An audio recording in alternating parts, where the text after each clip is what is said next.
हाय मित्रांनो, आज बनवतो सोयाबीन रसावाली. तर मी सोयाबीन अर्धा तास भिजवलेली गरम पाण्यात आणि ते त्याचं पाणी निचोडून घेऊन ठेवले साईडला. आता एक कढईमध्ये तेल टाकून तेल काय गरम झालं त्यात मी टाकले आता सोयाबीनला कच्ची भाजा. तेव्हा आपण गरम पाण्यातून काढतो पाणी निचोडतो तेव्हा ते त्याला कढईत भाजा एकदा. ते बघू शकता मिठात टाकतो आता हळद, लाल मिरची आणि धना पावडर.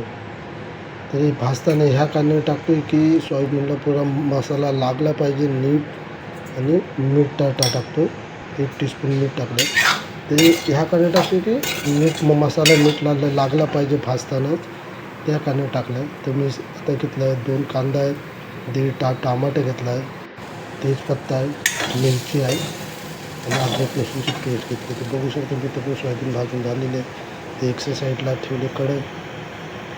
इथे आपलं टाकतो तेल. ते मित्रांनो चॅनलवर नवीन आहे त्या चॅनलला लाईक सबस्क्राईब करा, बेल आयकन बटन दाबा. कमेंटमध्ये सांगा मित्रांनो की भाजी कशी बनली. तर तेल काय गरम झालेलं आहे ते त्यात टाकले मी. तर जिरा टाकून त्यात मिरची, कढीपत्ता आणि तेजपत्ता आणि दालचिनी मी टाकलेली आहे. आता टाकतो हिंग मित्रांनो. हिंग टाकून मी कांदा टाकला आहे. काय कांद्याला मी मिक्सरमध्ये पिसला आहे. मिक्सरमध्ये पिसून काय कांदा टाकला आहे. काय कांद्याला मी भाजून त्यात अद्रक लसूणची पेस्ट टाकले. तिला पण मी भाजून घेतो. ते भाजून झालं तर मित्रांनो त्यात टाकले टमाट्याची प्युरी पण नीट भाजून घ्या.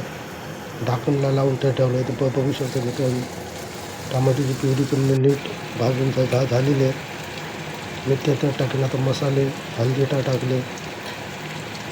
मसाले पण घरगुती मसाले आहेत जे ते रेग्युलर यूज करून ते टाकले. हळदी, धना पावडर आहे आणि लाल मिरची टाकले आणि किचन किंग टाकतो मित्रांनो. किचन किंग थोडा यूज करतो. हे पूर्ण मिक्स करून त्याला नीट भाजा. आणि मीठ पहिला पण टाकलेलं आहे, आता पण टाकतो. आणि मीठ चवीनुसार टाकत मला जास्त मीठ आहे त्याचा. मिक्सिंग झाल्यानंतर मी गरम पाणी टाकलं की मग मसाले जळू नये. बघू शकतो मी पण आता मी टाकलं सोयाबीन टाकले. त्यात टाकलं गरम पाणी टाकलं तर त्याला मी झाकून ठेवली. तुम्ही तर चांगली व्हिडिओ लागली तर कमेंट सांगा कशी आहे. बघू शकतो मित्रांनो झालेले आहे. भेटू परत दुसऱ्या व्हिडिओमध्ये. बाय मित्रांनो. माझं